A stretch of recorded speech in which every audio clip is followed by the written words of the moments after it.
Sylvie était chef de projet dans un grand groupe de luxe. Elle a mené la grande vie. Pas d'enfants, célibataire endurcie, elle a toujours préféré la compagnie des chiens à celle des hommes. D'ailleurs, j'avais mes mecs qui me disaient « Faut pas me demander de choisir entre ton chien et moi parce que je sais qui tu choisirais. » Et alors, c'était qui? C'était le chien. En juin 2023, Sylvie est hospitalisée pour plusieurs semaines et doit laisser Fidji à la maison. Une aubaine pour Monique. Si je me suis inquiétée justement du chien, parce que c'est tellement...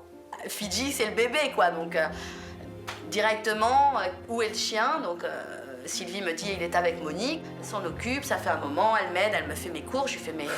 Elle est payée pour ça, elle me dit non, jamais, elle m'a jamais rien demandé. Je me dis, bah dis donc, elle est sympa.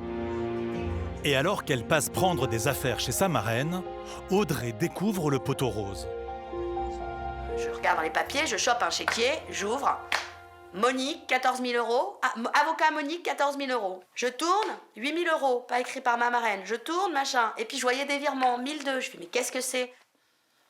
Pour s'occuper du chien, Sylvie avait laissé à Monique les clés de son appartement avec sa carte bancaire et son chéquier.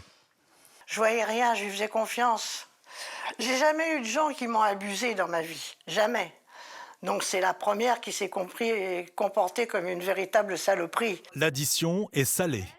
En 3 mois, la promeneuse de chiens a dérobé plus de 50 000 € sur le compte de Sylvie. Audrey décide de porter plainte. Les enquêteurs découvrent alors que la promeneuse de chiens n'en est pas à son coup d'essai. Elle a détroussé une autre voisine du quartier, avec le même mode opératoire. Le préjudice total s'élève à plus de 100 000 €.